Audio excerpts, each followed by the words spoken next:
ఉత్తరాంధ్ర రాజధాని బెజవాడకు అంతర్జాతీయ గుర్తింపు తీసుకురావడానికి ప్రభుత్వం వేగంగా అడుగులు వేస్తోంది. ఇప్పటికే గన్నవరం విమానాశ్రయానికి అంతర్జాతీయ గుర్తింపు కోసం అన్ని విధాలుగా ప్రయత్నాలు చేస్తున్న ప్రభుత్వం ఇప్పుడు క్రీడలపై కూడా దృష్టి పెట్టింది.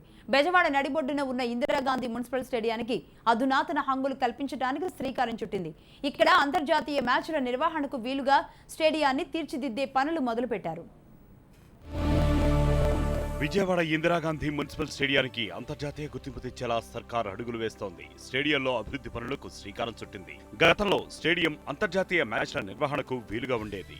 2002లో ఇండియా వెస్టిండీస్ జట్ల మధ్య మ్యాచ్ ఇదే స్టేడియంలో నిర్వహించారు. తర్వాత అంతర్జాతీయ స్థాయికి అనుగుణంగా నిర్వహణ లేకపోవడంతో ఇక్కడ మ్యాచ్ నిర్వహించలేదు. రాష్ట్ర విభజన తర్వాత విజయవాడ రాజధానిగా మారడంతో ఇందిరాగాంధీ మున్సిపల్ స్టేడియానికి అంతర్జాతీయ స్థాయి తీసుకురావాలని ప్రభుత్వం నిర్ణయించింది. ఇందులో భాగంగా అభివృద్ధి పనులకు శ్రీకారం చుట్టింది.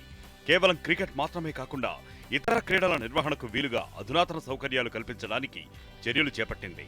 తొలి విడతగా 15 కోట్ల రూపాయలతో అభివృద్ధి పనులు చేపట్టింది సర్కార్.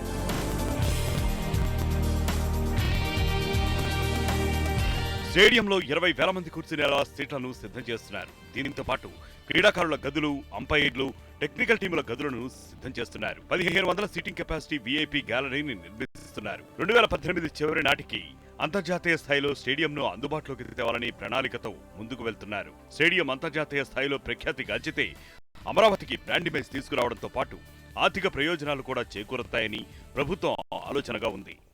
ఇది ఒక క్రికెట్ మ్యాచ్ అన్నప్పటికీ ఇది క్రికెట్ స్పోర్ట్స్ మాత్రం కాకుండా అన్ని స్పోర్ట్స్ అండ్ గేమ్స్ ఇప్పుడు ఏమేమి ఉన్నాయో మన స్టేడియంలో అవన్నీ కూడా రిటైన్ చేస్తే ఇంకా బాగా దాన్ని ఇంప్రూవ్ చేసి అన్ని స్పోర్ట్స్ అండ్ గేమ్స్ కూడా చేయడానికి ప్రయత్నం చేస్తున్నాము. So this is not just only cricket, we are having facilities for tennis, ball badminton, football, basketball, karate, archery, shooting అన్నీ కూడా చేస్తూ ఉన్నాము. కాబట్టి సో అన్నీ కూడా మళ్ళీ రీటైన్ చేసి ఇంకా దానికంటే ఇంకా మంచిగా దాన్ని ఇంప్రూవ్ చేసి ఇచ్చే విధంగా ఈ డిజైన్ చేయమని చెప్పేసి మేము చెప్పడం జరిగింది.